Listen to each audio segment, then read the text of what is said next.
de reunirmos nesse lugar para glorificar o Teu nome. Tu és o centro da nossa atenção, Tu és o motivo de estarmos aqui. Senhor, obrigado pelo decorrer do dia que o Senhor nos deste, pelos livramentos. Senhor, muito obrigado porque o Senhor tem nos sustentado de pé, Pai. Obrigado, Senhor, porque Tu tem dado ordem dos Teus anjos ao nosso respeito. Obrigado pelos livramentos, Pai. Obrigado por cada irmão aqui, Pai, que se dispôs a estar nesse lugar, Senhor, para aprender mais de Ti. Obrigado por aqueles que estão no caminho, Senhor. Tira todo o empecilho, tudo aquilo que possa atrapalhar os Teus filhos de chegar nesse lugar, Pai. Que eles possam, Pai, romper, Senhor, as barreiras, as dificuldades, Senhor, romper o cansaço, romper tudo aquilo que pode atrapalhar eles chegarem nesse lugar, Pai. E o Teu nome seja glorificado, Senhor. Obrigado pelo palestrante, Senhor, desta noite. Usa ele poderosamente, Senhor. Derrama ele com unção, Senhor, para que ele possa transmitir aquilo que está no Teu coração para nós nesta noite. Senhor, que estejamos como um solo fértil nessa noite, Senhor. Senhor, para que a Tua palavra, Senhor, seja germinada dentro de nós e que possamos dar fruto, Senhor, ao Teu tempo, para a glória do Teu nome, Pai. Amém. Então, irmãos, dando continuidade no nosso estudo acerca da biografia de Jesus,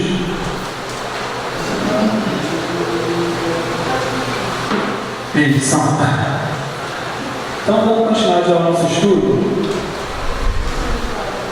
a gente já tratou então das profecias messiânicas, que são os escritos no Velho Testamento acerca de alguém que viria, e a Bíblia afirma que Jesus foi o cumprimento dessas profecias. A gente tratou, nesse contexto, acerca de razões por que os judeus não creem, se Jesus é de fato o Messias, e há evidências para isso, por que eles não creem. A gente tocou nesses pontos.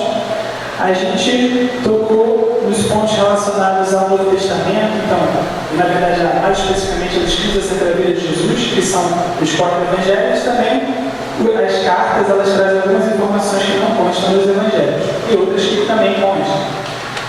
Então, os escritos no Novo Testamento, pós-vinda de Jesus.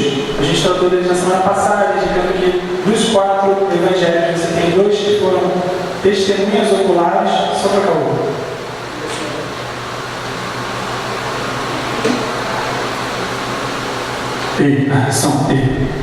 Então, você tinha, a gente falou na semana passada que os 4 evangelhos, 2 eram testemunhas oculares, porque eram discípulos de Jesus, no caso de Mateus e João, Lucas e Marcos não, mas eles, e a gente vai estar tocando nesse ponto nessa aula, eles pesquisaram, ouviram testemunhas oculares e então escreveram aquilo que haviam ouvido. Então, alguns escreveram acerca do que tinham visto, outros escreveram acerca do que tinham ouvido. A gente tocou no ponto de que os evangelhos eles têm enfoques específicos. A gente indicou que os autores dos evangelhos, 2 deles, indicaram por que estavam escrevendo. Isso. 2 deles indicaram por que eles estavam escrevendo. E eles indicaram que a razão deles escreverem era gerar fé naqueles que eram cristãos, então eles precisavam conhecer mais profundamente acerca da vida de Jesus. Por isso que Lucas escreveu e por isso que João escreveu. A gente tocou em alguns pontos então, em relação aos evangelhos. Hoje a gente vai tratar de um tema que se refere à confiabilidade do Novo Testamento. Então, a gente está tratando de escritos de acontecimentos de 2000 anos atrás. E, sendo assim, a gente está falando de acontecimentos que nenhum de nós aqui viu. Porque os seres humanos eles vivem no Brasil atualmente na média 75 anos. Então ninguém aqui viveu no ano 33, 34, 36, por aí por diante. Então a gente está falando de eventos que a gente não viu. E a gente lê algo que alguém escreveu lá atrás acerca de acontecimentos que nós não vimos. E eu cheguei a tocar nesse ponto na introdução, mas eu vou voltar aqui porque isso é relevante, porque O tema que a gente vai tocar hoje é muito tratando de confiabilidade, credibilidade. Credibilidade em mundo histórias. Então é importante a gente tocar nesse ponto novamente. Então aqui eu separei 3 controvérsias históricas. Então uma controvérsia significa que alguém fala algo e outra pessoa fala. Isso não é verdade. Então isso é uma controvérsia, é uma versão contrária. Então a gente chegou a citar lá na primeira aula uma controvérsia que existe acerca do homem ter ido à Lua e ter pisado na Lua. Então tem pessoas que não acreditam que o homem foi à Lua. E podem não acreditar. Por quê? Não viram. E acreditam que existem razões para terem inventado isso, por exemplo. É uma controvérsia histórica. As pessoas vão falar, foram, outras pessoas, me parece que a minoria, falam, não foram. Tem vídeos no YouTube, por exemplo, acerca disso. Uma segunda controvérsia.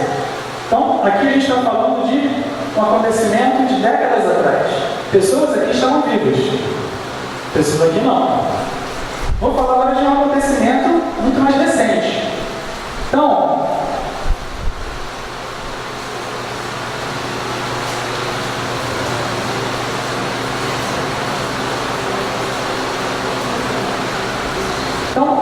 temos um acontecimento aqui, ou talvez não tenha acontecido, talvez seja verdade, talvez não seja, mas o sítio é do Lula, o triplex é do Lula. Então, alguém que já foi no triplex, supostamente do Lula, alguém viu o Lula lá? Não. No sítio, até aparece em foto do Lula lá, e o Lula fala que ele foi no sítio, porque o sítio, a segunda versão dele, era de um amigo dele. Inclusive tinham remédios escritos lá, do Lula, da Marisa, objetos pessoais dele lá com ele. E a versão que ele fala era do meu amigo.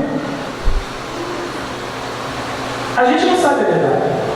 O que você vai buscar são elementos. Então você vai ter o Ministério Público, os procuradores lá falando, o sítio é do Lula, por conta disso, porque tinha a coleção de camisa do Corinthians lá, porque eles negociaram obras da cozinha no valor de 170 mil. E a Marisa negociou. E o Lula falou assim, não era do meu amigo. Eu ia lá sempre porque ele era meu amigo. E a Marisa não está mais aqui hoje. Então, uma testemunha ocular se foi. Então, a gente não consegue saber a verdade com precisão. Em teoria, os caras que estão mais envolvidos na negociação, tá, na investigação, eles conseguem ter muito mais informação do que nós. Mas eu, João, eu posso falar, eu não consigo garantir que o sítio é do Lula e que o triplex é do Lula. E também não consigo garantir que não é. Pode ser verdade, pode não ser. Então é importante a gente ter isso em mente, porque esse tipo de controvérsia acontece em eventos de décadas atrás, mas acontece em eventos altamente recentes. E a gente está na época das eleições agora com uma pena de controvérsia. Ele falou isso, não falou, falou, não falou, brigou, não brigou, foi ele, foi o pai, não sei. Então você tinha de tudo. E aqui a gente tem uma outra controvérsia de cerca de 100 anos atrás,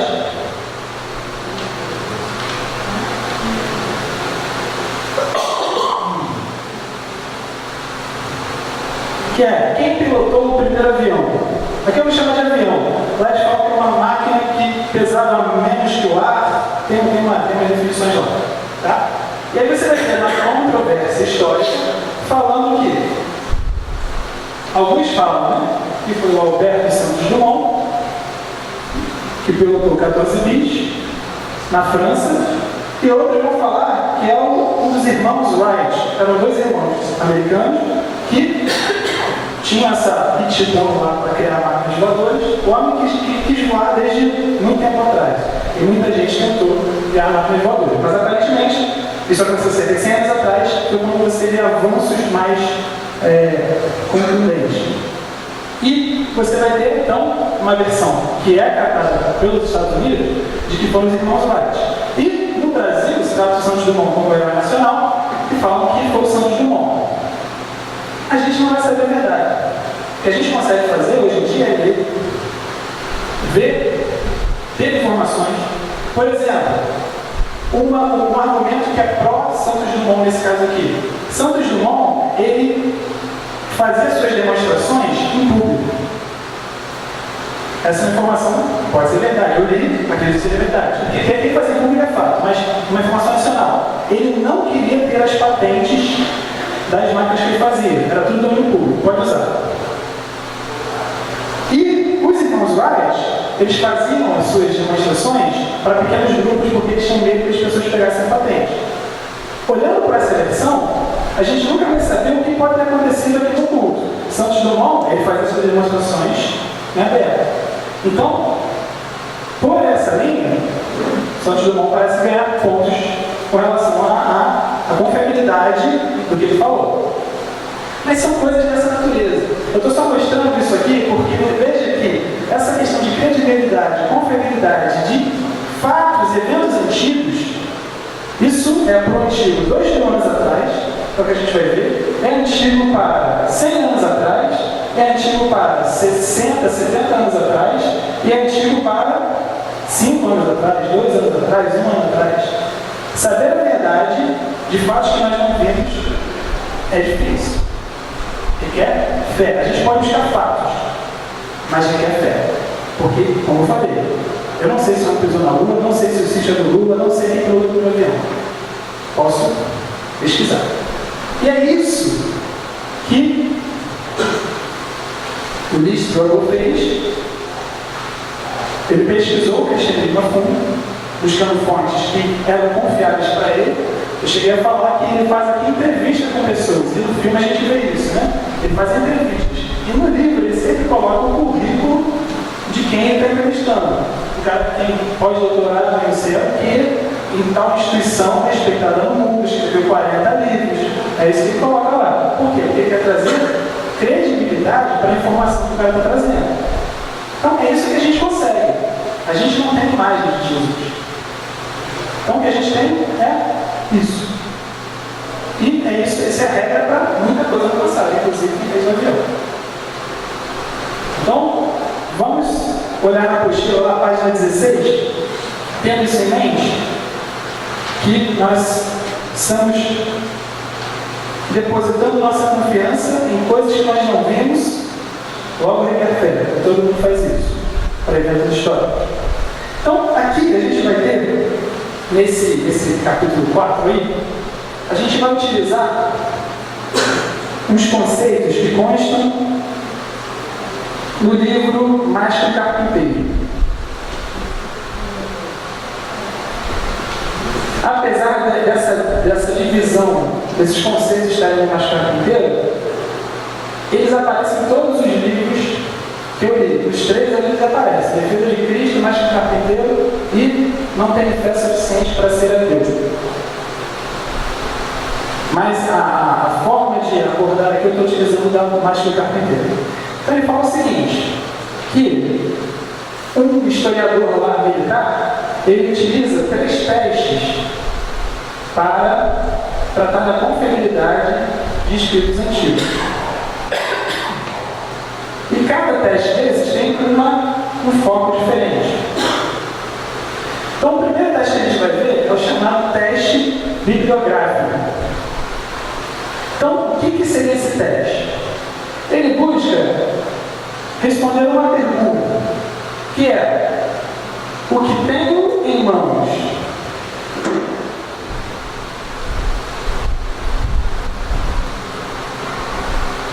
é o que foi escrito?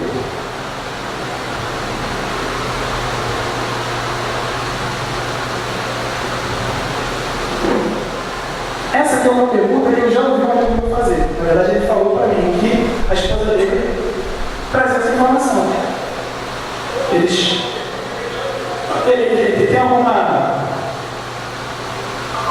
amizade com Cristo, do Evangelho, gosta, mas não é aquela pegada forte. E aí ele falou que a esposa dele fazia esse tipo de questionamento. 2.000 anos atrás, nós foi escrito lá. Como é que eu garanto que temos em mãos agora é a mesma coisa que foi escrito? E aí, o autor do Mais que Carpinteiro, ele trata desses testes propostos por historiador. E aí, para responder essa pergunta,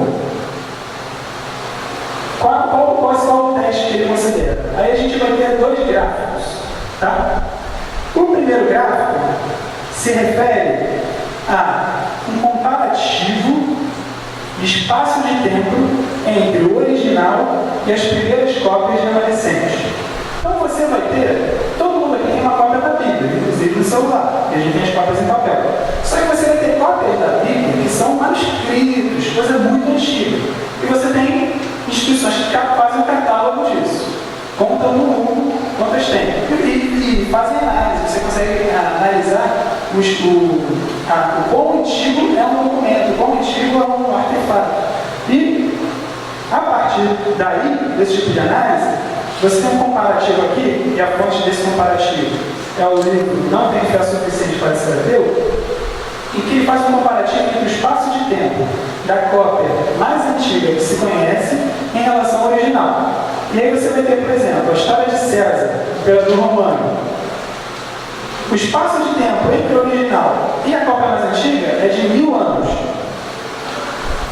Tácito, historiador romano, 1000 anos. Platão, filósofo grego, 1200 anos. Heródoto, só um comentário, embaixo dos quadrinhos você vai ter indicações de quem são essas pessoas, tá? O historiador grego, Heródoto, 1400 anos. Demóstenes, um orador grego, me parece que é orador grego, inclusive. 1400 anos. Homero, que foi quem escreveu a Ilíada, que é um livro que tem a história dos deuses gregos, a guerra de Troia e por aí vai. 500 anos. E Novo Testamento, 25 anos. Então significa dizer que entre o espaço de tempo da cópia, o original foi escrito hoje, 25 anos depois foi feita uma cópia. E se conhece essa cópia para o Novo Testamento. No caso dos escritos de Platão, alguém escreveu hoje. Alguém fez uma cópia 1200 anos depois. Essa cópia é conhecida. Então, olhando por esse critério aqui, o Novo Testamento tem muito mais confiabilidade do que esses escritos do mundo antigo. E a gente tem, recorrentemente, no nosso dia a dia, volta e meia aparece alguém falando. Platão falou isso. Descartes falou isso. Pessoas inteligentes do passado que trouxeram uma mensagem. A gente faz essa afirmação, só que se eu posso assumir que Platão falou tal coisa, eu posso assumir muito mais que Jesus disse: eu sou o caminho, a verdade e a vida. Por quê? Por conta da confiabilidade. Esse aqui é um critério. O segundo critério que ele propõe: números de cópias de manuscritos. Então, com relação à história de César, imperador romano, 10 anos, Tácito, historiador romano, 20 anos. Desculpa, 20 cópias. 20 cópias. Platão, filósofo grego, 7 cópias. Vou pular aqui.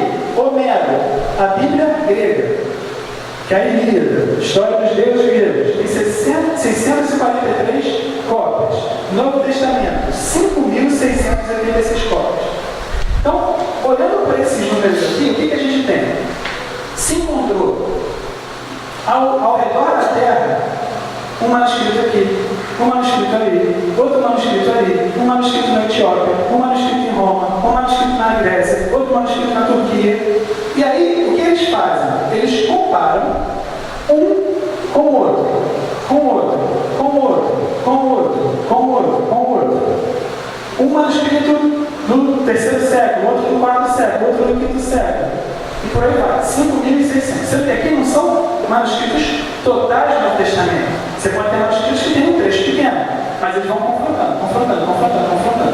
E se eu tenho um manuscrito na Etiópia, que fala a mesma coisa que o manuscrito de Roma, que fala a mesma coisa que o manuscrito da Turquia, é provável que a raiz de todos eles seja a mesma. E logo, se isso é verdade, eu tenho uma chance muito grande de saber que o que eu tenho em mãos é o que foi escrito. Então, esse é o teste que ele propõe.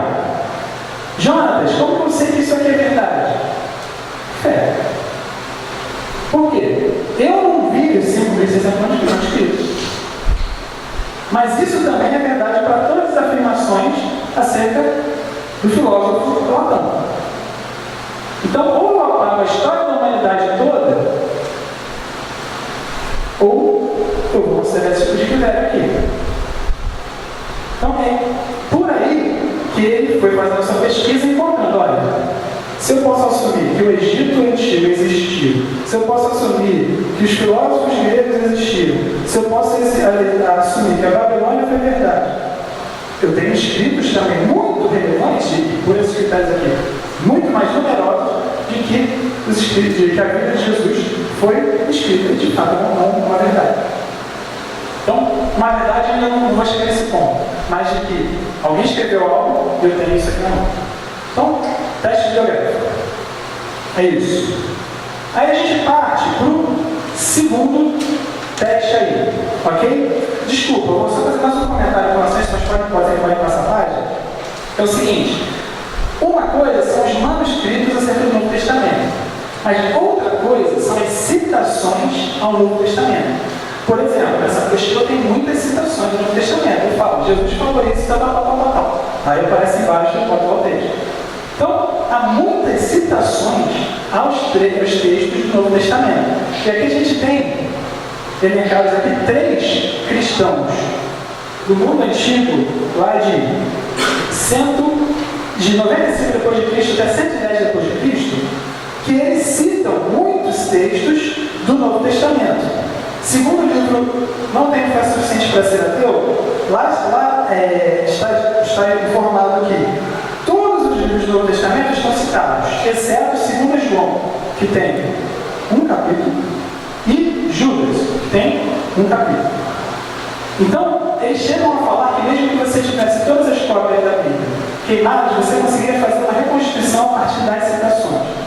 Uma reconstituição muito parruda, né, a partir das citações.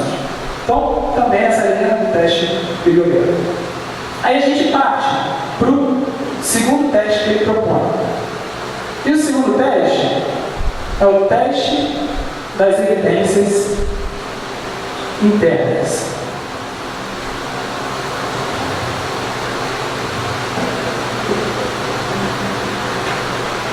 Esse teste aqui, ele vai, em conjunto com o terceiro teste, que é o teste das evidências externas, buscar responder uma outra pergunta, que é: o que foi escrito é verdade?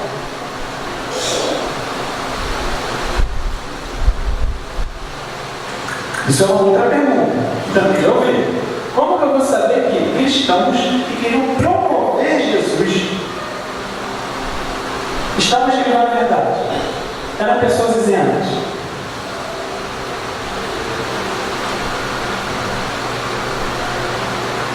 Uma coisa é, num julgamento, o Zequinha chamar o pai dele para testemunhar que ele não matou o bandido, mas que ele não matou o vizinho. Outra coisa é o maior inimigo dele testemunhar falando que ele não matou o vizinho. Aí isso se chama de conflito de interesses. Eu tenho alguém que é meu amigo, eu quero promovê-lo e vou escrever uma coisa acerca dele. A chance de eu aumentar, florear, é relativamente alta. Para muitas pessoas isso seria verdade. Então, como que eu vou saber que os discípulos de Jesus, seguidores de Cristo, eles não escreveram mentiras só para valorizar aqueles a quem eles anunciaram? E aí você tem então os testes das evidências internas, ou seja, dentro do texto, evidências de que eles estavam falando a verdade. Algumas evidências que estão aí, no meu ponto de vista, isoladamente elas são fracas, mas no conjunto elas vão ficando parrudas, no meu ponto de vista, pelo menos. Então, primeira evidência que ele coloca aí, item 4.2.1, proximidade dos escritores com os acontecimentos. Então a gente tem aqui algo que a gente já tratou na semana passada, que é o fato de termos testemunhas oculares. Apesar de que há pessoas que têm outra versão, falam que não foram testemunhas oculares. Como eu falei, controvérsias históricas. Isso aqui acontece em todos os acontecimentos da história. Tudo vai redundando, né? Se alguém vir que eu comer lasanha, eu sei que comer lasanha não vai ter controvérsia. Mas, se der mole, até esse tipo de coisa acontece. Mas, vamos ver aqui alguns textos que mostram que, dentro do texto, você tem isso como um ponto repetido. Então, vamos lá. Lucas 1:14. Visto que muitos houve que empreenderam uma nação condenados dos fatos que mais se realizaram, conforme os transmitiam que desde o princípio foram testemunhas populares, então ele falou: quem me transmitiu, quem nos transmitiu os conceitos, as histórias, foram testemunhas populares. Então eu fiz uma acurada investigação de tudo desde a sua origem e estou te dando por escrito, Lucas escrevendo. Próximo texto, 2 Pedro, carta de Pedro. Porque não vos demos a conhecer o poder e a vida do nosso Senhor Jesus Cristo, seguindo fábulas engenhosamente inventadas, mas nós mesmos fomos testemunhas oculares da sua majestade. João 19:35, João escrevendo: aquele que isto viu testificou, sendo verdadeiro o seu testemunho. E ele sabe que diz a verdade, para que também vós creais. Em 1 Coríntios 3:8, Paulo está escrevendo aqui: antes de tudo vos entreguei o que também recebi. Paulo não era uma testemunha ocular, ele recebeu a comunicação, recebeu informações. Então, recorrentemente, temos indicação de que tivemos testemunhas oculares. Verdade ou mentira? Precisamos de fé. Segundo ponto, havia possibilidade de refutação. Então, semana passada aqui, eu fiz uma afirmação, até nesse contexto de testemunhas oculares, de que no retiro nós tivemos um campeonato e nós tivemos um gol mais bonito do campeonato que foi feito por Flavinho, que deu um balão, dominou no peito e de bicicleta chutou com a perna direita. Quando eu falei isso, o Flavinho estava sentado ali. Eu falei: eu não lembro que você estava fazendo isso não. E quem viu, falou. Aí quando eu falei que o gol foi um chute, foi um chute do meio do campo, aí apareceu testemunhas oculares. Então veja você que, para falar de gol, árbitro do retiro, você tem manifestações acerca de falta de legitimidade. O que dizer de alguém pregando acerca de uma nova seita, como era chamado em determinados momentos do Novo Testamento, que mudava comportamentos, que mudava rituais, como guardar o sábado de certa forma, como o sacrifício de animais. O que dizer da quantidade de refutações? E a gente tem essas refutações abundantes, né? Na verdade, confrontos, né, contra Jesus. Mas a gente vai ver que os discípulos estavam anunciando a Jesus e muitas pessoas estavam acreditando. E nesse processo de anunciar, os discípulos falavam: olha, Jesus ungiu, Deus ungiu Jesus de Nazaré com expressão de poder, por exemplo. As pessoas, todo mundo tinha visto isso acontecer. Milhares de pessoas foram alimentadas na multiplicação de pães. Muitas pessoas foram curadas. E as pessoas sabiam disso. As pessoas sabiam das manifestações sobrenaturais em Jesus. A gente vai tocar um pouco mais à frente, porque elas não conheciam era que Jesus tinha ressuscitado. Mas nessa linha, no próprio texto, a gente tem os discípulos trazendo essa ideia. Vocês sabem disso. Porque se você for falar isso para alguém que não sabe disso, você está levantando uma bola para o cara cortar no meio do seu peito. Então, esse aqui, como eu falei, isoladamente, para mim, não é um forte argumento, mas na composição ele vai somando. Então, vamos ver os textos que tratam disso aqui, por exemplo. Atos 2:22. Varões israelitas, atendei a estas palavras. Jesus o Nazareno, varão aprovado por Deus diante de vós com milagres, prodígios e sinais, os quais o próprio Deus realizou por intermédio dele entre vós, como vocês mesmos sabem. Outro texto, aqui, o primeiro foi Pedro falando, o segundo é Paulo falando.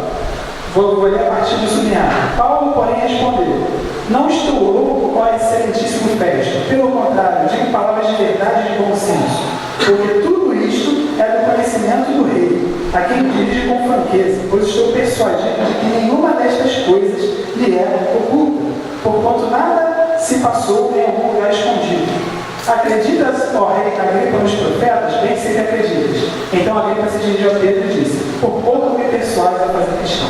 Estava debochando aqui.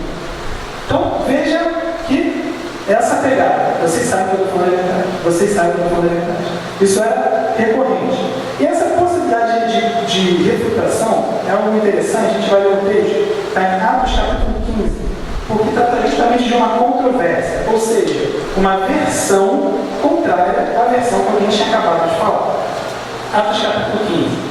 Sendo que essa aqui é uma controvérsia dentro da própria igreja. Só para a gente visualizar que esse tipo de coisa acontecia, assim como acontece nos dias atuais. Atos capítulo 15. Atos capítulo 15, a partir do versículo 1. Então Lucas está escrevendo aqui. 15:1. Alguns indivíduos que descendo da Judéia ensinavam aos irmãos: se não vos circuncidardes, segundo o costume de Moisés, não podeis ser salvos. Tendo havido da parte de Paulo e Barnabé contenda e não pequena discussão com eles, resolveram que esses dois e alguns outros dentre eles subissem a Jerusalém aos apóstolos e presbíteros com respeito a essa questão. Então, chegou uma galera da Judéia e falaram: todo mundo tem que se circuncidar. E Paulo e Barnabé então falaram: não, de jeito nenhum. Velha aliança é uma coisa, nova aliança é outra coisa. O nome disso é refutação. Alguém trouxe uma informação, eles falaram: não, não é isso. E aí rolou debate. Fala assim: vamos resolver isso? Vocês vieram da Judéia. E a Jerusalém ficava na Judéia, correto? Jerusalém ficava na Judéia. Então, a gente vai ver que isso fica mais evidente na frente, porque eles vieram da região onde ficavam os apóstolos, a liderança da igreja. Então, o que eles resolveram fazer? Vamos à liderança da igreja, só que o vamos aqui não é fácil hoje em dia, né? Porque tu está numa reunião ali, como é que é que tem circuncidado? Peraí. Paulo, João, Pedro, Paulo ligando para ele. Ei, tem que circuncidar mesmo? Bota no favor lá, fala para eles aqui que não tem que circuncidar, por favor.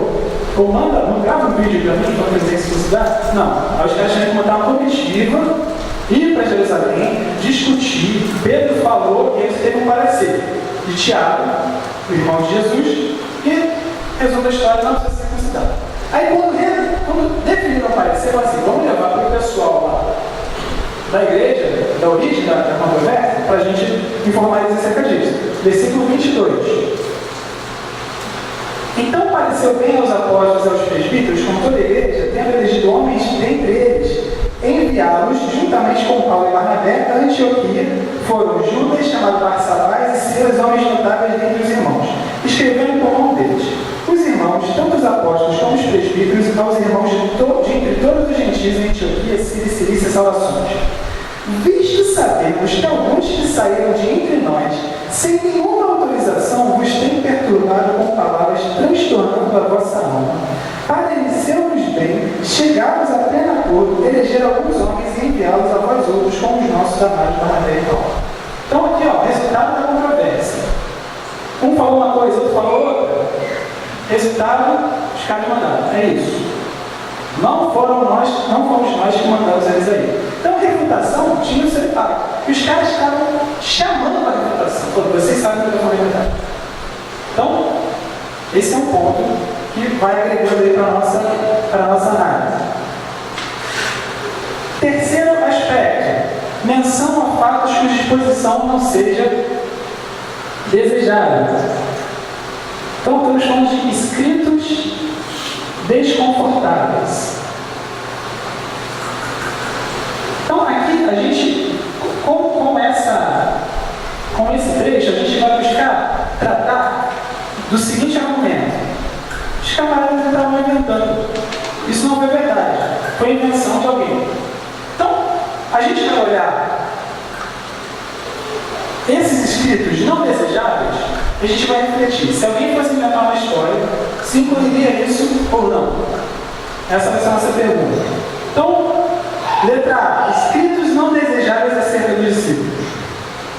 Então, o primeiro texto: Jesus, porém, voltou-se e, fitando os seus discípulos, repreendeu a Pedro e disse: a regra de Satanás, porque não cogita das coisas de Deus e sim das dos homens. Então vamos lá. Pedro era ninguém mais, ninguém menos do que o cara que fez a primeira pregação dele. A primeira pregação dele, milhares de pessoas se converteram. O cara tinha uma posição de respeito.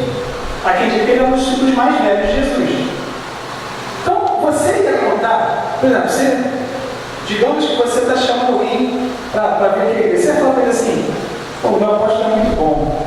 Jesus falou para ele um dia assim: a reta de Satanás, quando ele foi falar uma parada.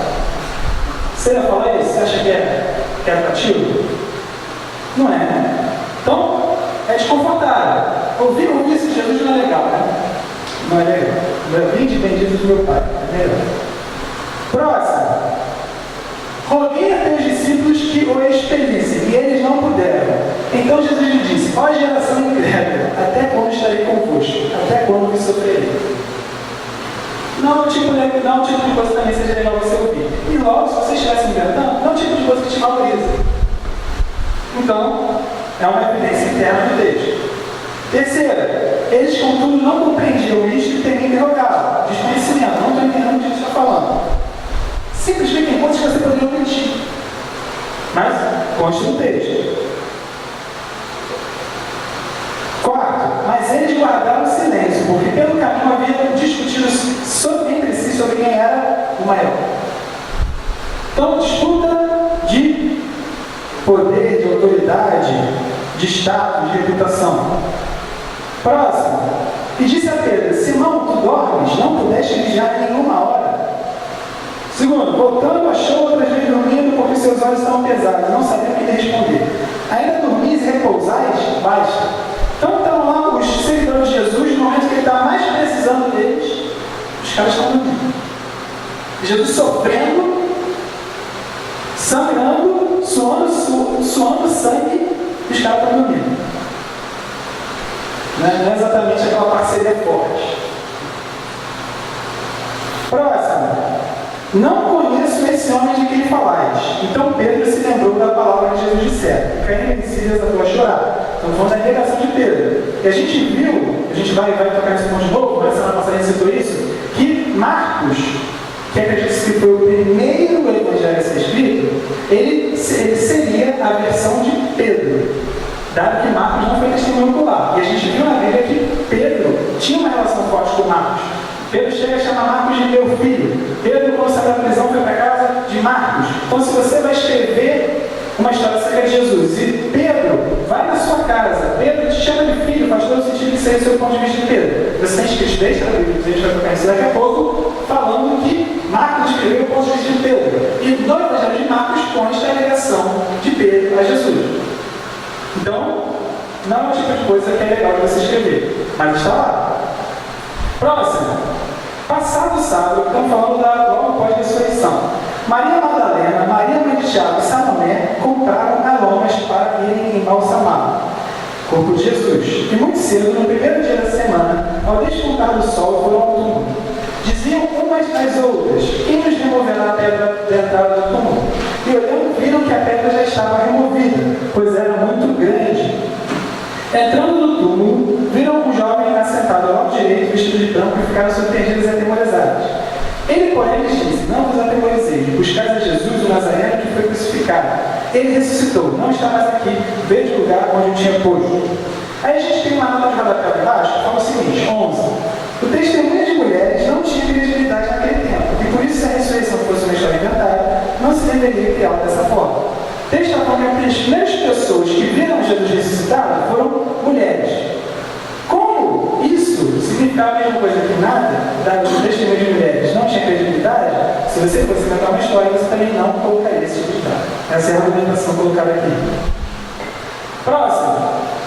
Pós-ressurreição de Jesus, último capítulo de Mateus. Seguiram os 11 discípulos para a Galileia, para o monte que Jesus lhe designara, e quando viram, o adoraram. Mas alguns duvidaram. Se você inventar uma história acerca de Jesus, por que você fala que alguns duvidaram que ele ressuscitou? Então, nessa linha, evidências internas do texto. Textos desconfortáveis acerca dos discípulos. Próximo. Escritos não desejados acerca de Jesus. E quando os parentes de Jesus ouviram isto, saíram para o prender, porque diziam: está fora de si. Isso está na Bíblia. Mais uma vez, desconfortável. Próximo. Não pode fazer além de um milagre, senão curamos poucos enfermos, impondo-lhes as mãos. Também não é legal falar que o Filho de Deus não conseguiu fazer muitos milagres nessa cidade de Natal. Mais uma vez, textos desconfortáveis. Próximo. Pois nem mesmo seus irmãos criam nele. Eles que viveram com ele, por que não criam nele?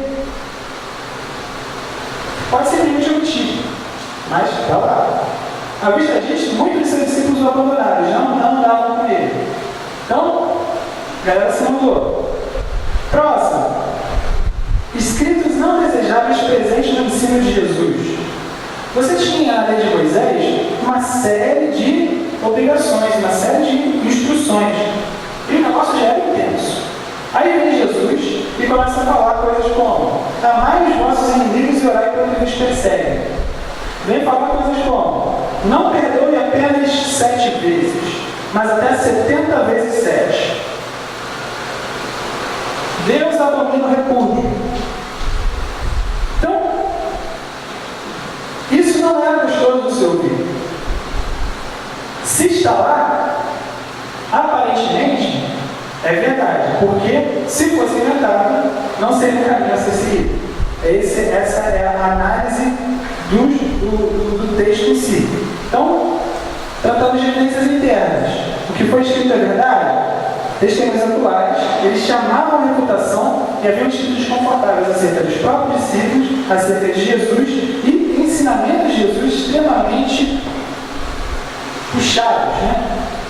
Coisa difícil de obedecer. E aí a gente parte para o que eles chamam do terceiro princípio da historiografia, que são o teste de evidências externas.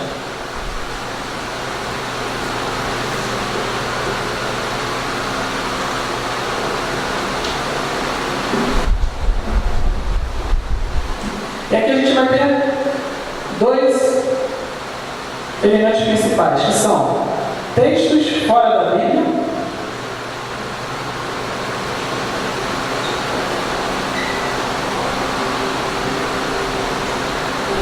e arqueologia, ou achados arqueológicos. Então o que a gente vai ter aí? Escritos extra-bíblicos. Então a gente está falando de textos do mundo antigo que não estão dentro da Bíblia, mas que tratam de Jesus, ou da igreja, ou de algum discípulo especificamente.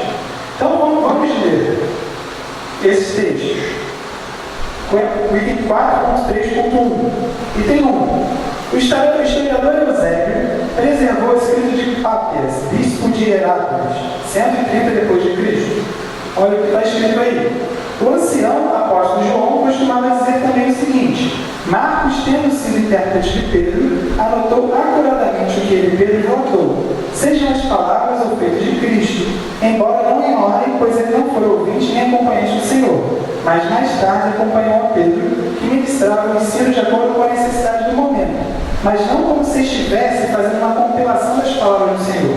Portanto, Marcos não errou ao escrever do modo como fez, anotando as coisas à medida que ele é mencionado, pois tinha em mente uma coisa: não omitir nada que tivesse ouvido, nem introduzir qualquer informação falsa entre outras. Próximo escrito extra-bíblico.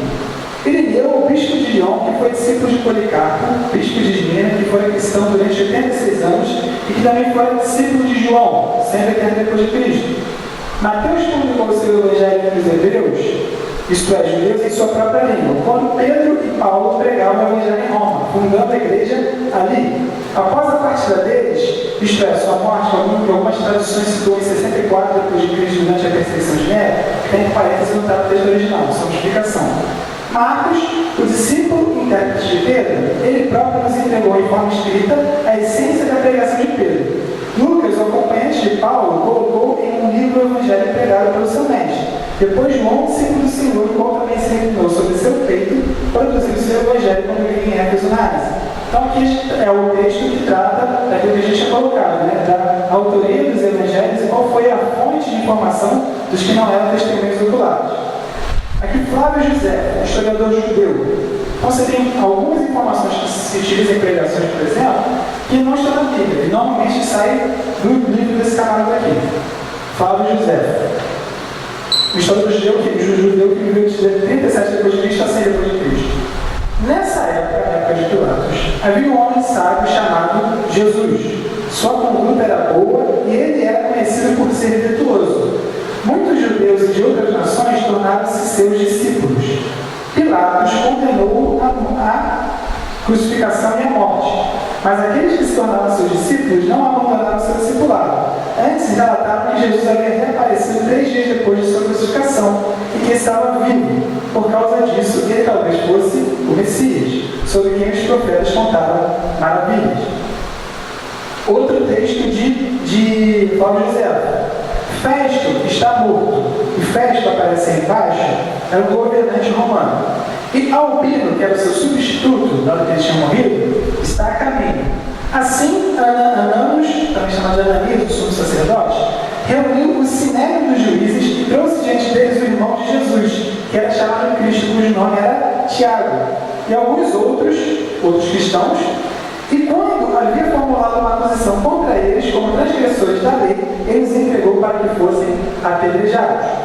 Então, uma fonte da Bíblia está tratando de Tiago, irmão de Jesus, e de outros cristãos, falando acerca do seu martírio, seu sofrimento.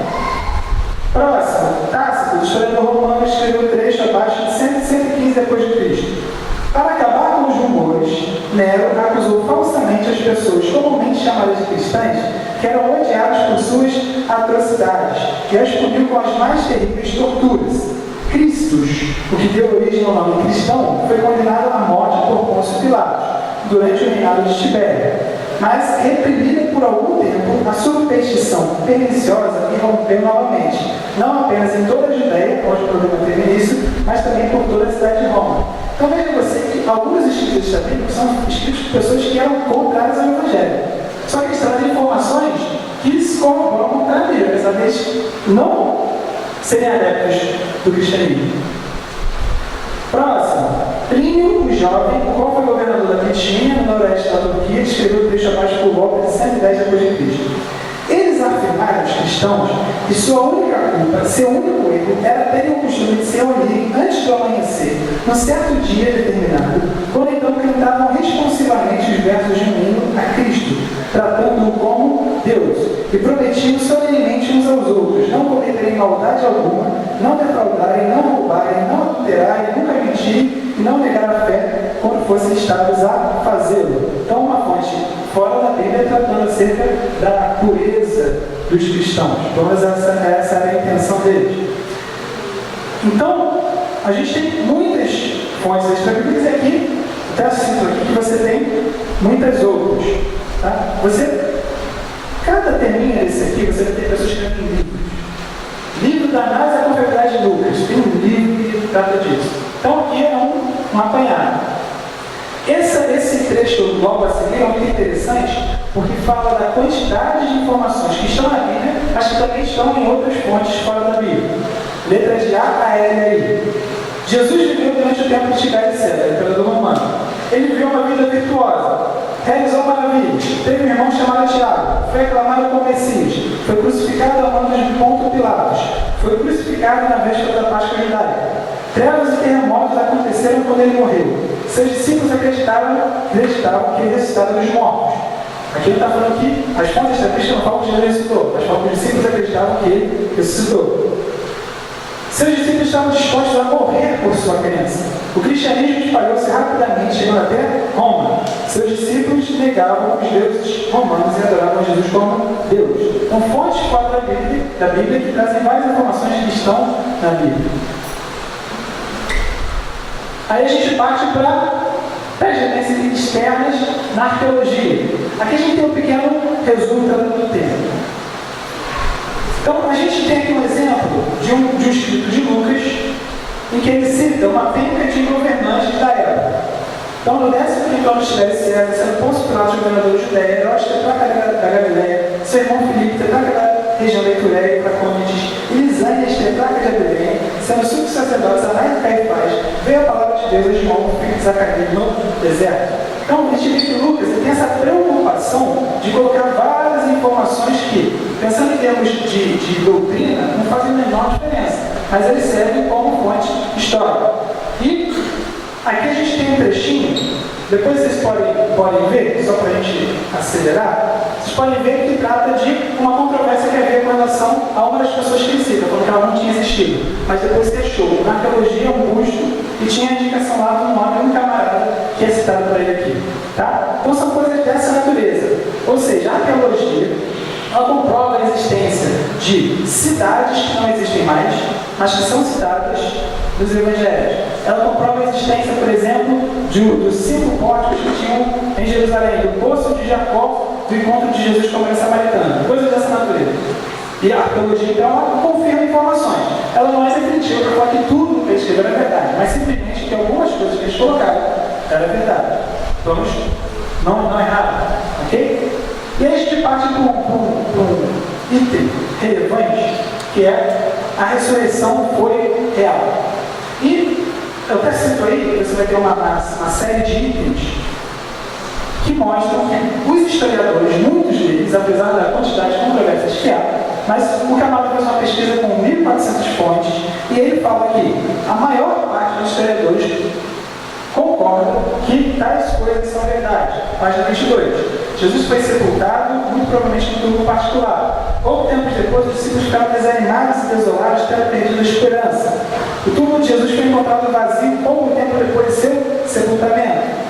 Os discípulos tiveram experiências que acreditaram ser aparições de Jesus ressurreto. Devido a essas experiências, a vida dos discípulos foi totalmente transformada. Depois disso, até mesmo os discípulos dispuseram a correr por sua crença. A proclamação da ressurreição aconteceu logo de início, desde o começo da história da igreja. O testemunho público e a pregação dos discípulos sobre a ressurreição aconteceram na cidade de Jerusalém, onde Jesus foi crucificado e sepultado pouco tempo antes. A mensagem do Evangelho concentrava-se na pregação da morte e da ressurreição de Jesus. O domingo passou a ser o principal dia de reunião e adoração. Tiago, irmão de Jesus e cético antes desse evento, converteu-se quando acreditou que também viu Jesus ressurreto. Poucos anos depois, Saulo de Tarso tornou-se cristão devido a uma experiência que ele também acreditou ter sido uma aparição de Jesus ressurreto. Então, muitos historiadores concordam com esse tipo de informação. Não concordam que Jesus ressuscitou, mas concordam que os discípulos acreditavam que ele ressuscitou. Concordam que o irmão de Jesus não queria ele antes e em algum momento passou a acreditar, falando que ele tinha ressuscitado. Então, fontes extra-bíblicas que afirmam, e a partir dessas fontes, historiadores contemporâneos hoje em dia afirmam que esses pontos aqui são verdade. E aí, assumindo isso, assumindo que Jesus foi crucificado na Páscoa judaica, os seus discípulos ficaram com medo, se trancaram, passados entre a Páscoa e a festa seguinte dos judeus, Pentecostes, haviam 50 dias. Então, nesse período aqui, a gente tem uma diferença de comportamento entre os discípulos, porque aqui eles estavam todos felizes com Jesus, entraram uma semana antes da Páscoa, todo mundo feliz com Jesus, ramos lá para eles entrar no jumentinho, semana seguinte matam Jesus, eles ficam trancados. Aí, 50 dias depois, eles aparecem lá, falando para todo mundo que Jesus tinha ressuscitado. E aí, ameaçam eles. Eles continuam falando para todo mundo que Jesus tinha ressuscitado. E aí, batem eles. Eles falam para todo mundo que Jesus tinha ressuscitado. E aí, tiram eles da casa deles. Eles continuam falando para todo mundo que Jesus tinha ressuscitado. E aí, matam a família deles. Que é o caso, por exemplo, do apóstolo João, que teve o seu irmão morto. E o cara continua falando que Jesus ressuscitou. E aí, prendem ele na ilha de Páscoa, o cara continua falando que Jesus ressuscitou. E aí a pergunta que o camarada que faz, o autor mais inteiro, é: quem morreria por uma mentira? E nesses livros aqui, no caso que quem toca nesse ponto é o Não Tenho Fé Suficiente para Ser Ateu, ele fala o seguinte: existem várias religiões em que se observa que adeptos morrem por conta da sua fé. Mas ele fala que uma coisa é você morrer por aquilo que você acredita ser verdade. Mas outra coisa é você morrer por aquilo que você sabe que é uma mentira. Por quê? a versão que se estabeleceu em Israel, no tempo de Jesus, acerca do sumiço do corpo de Jesus, porque esse é o ponto. Se o corpo de Jesus não tivesse sumido, refutação, é só chegar no corpo. O corpo dele está aqui, ele ressuscitou. Só que isso não aconteceu. E aí a versão que os judeus divulgaram foi: os discípulos vieram, roubaram o corpo de Jesus. E aí, no livro, o cara faz uma análise, falando assim: a chance de pescadores judeus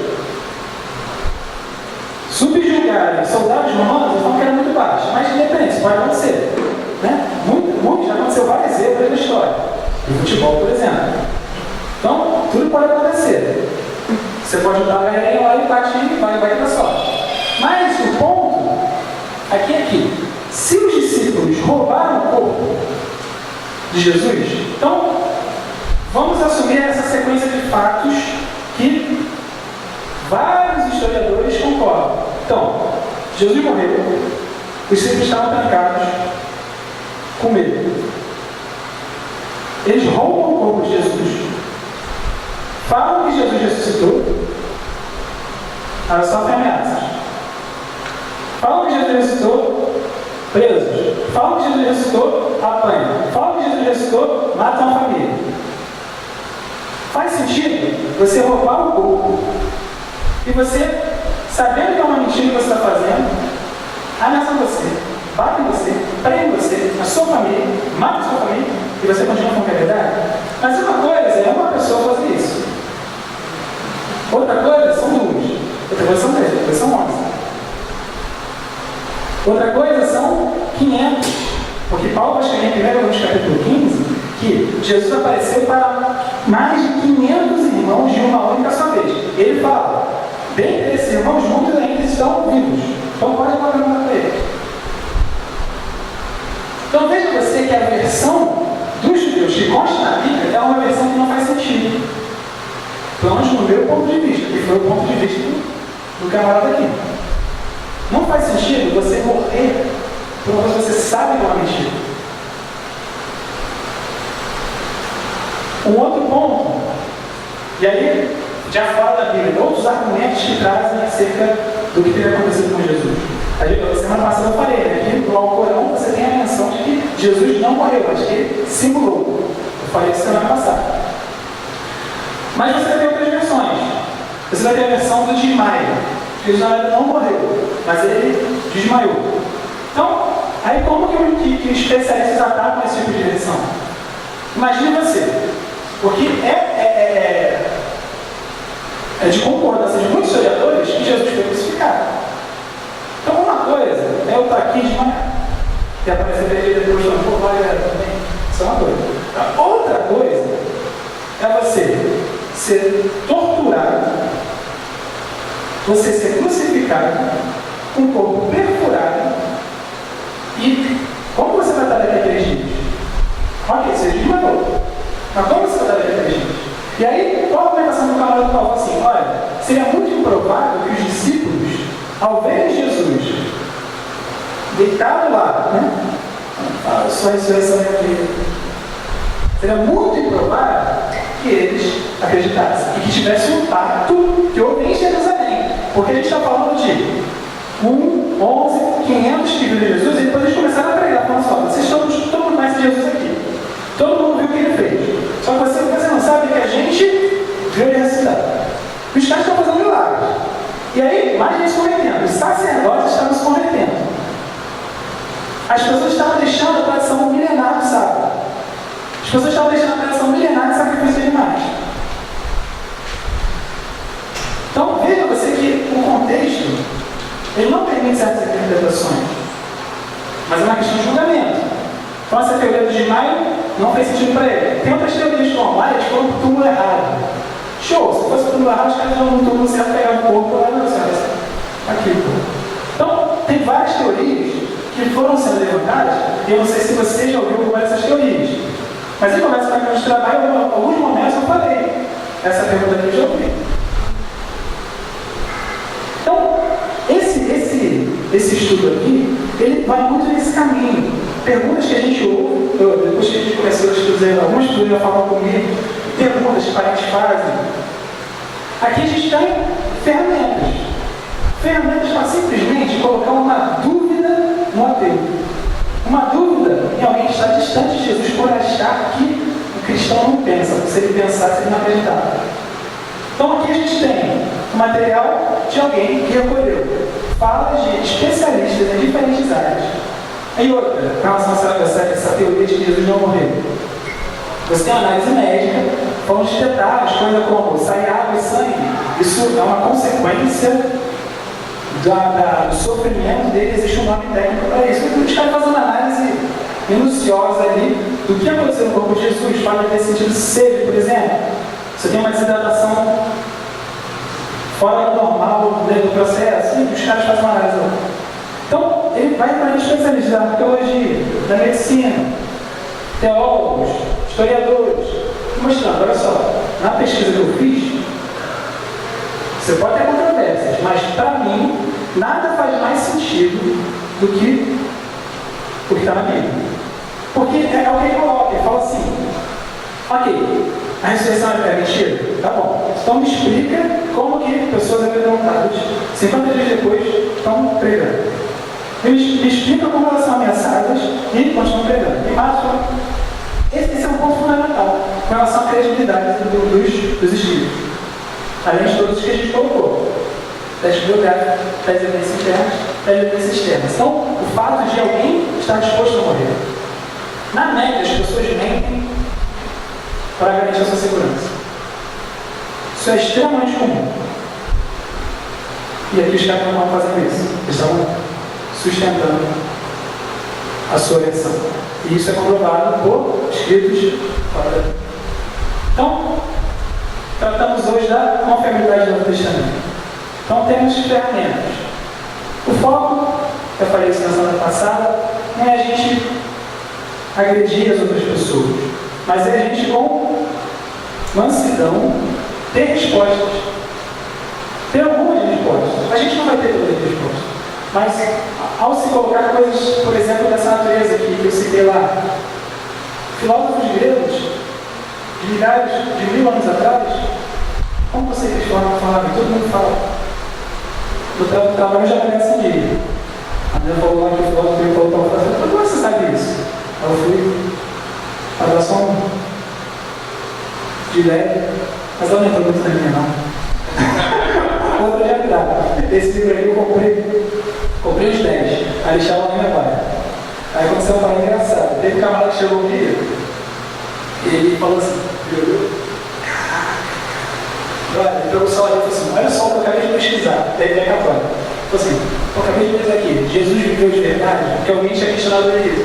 Aí eu falei, pega a ideia católica. Aí tem uns camaradas aqui da católica, eu dei para ele, uma camarada também aberta, e o outro esse maluco que fez essa pergunta.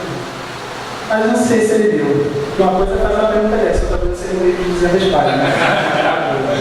Mas tudo ferramentas. Né? E a nossa linha. Então a gente caminha para as ferramentas. Tem o nosso bolso, algumas argumentações, a gente crescer nisso. A vida cristã, quando a gente vai ver temas, né, a gente conversa, seja às vezes de classes, cara, são muitos temas. Muitos temas. A gente precisa aprender a lidar uns com os outros, a gente precisa desenvolver, crescer no sobrenatural, a gente precisa crescer no conhecimento da graça, na santidade. Então, são muitos temas.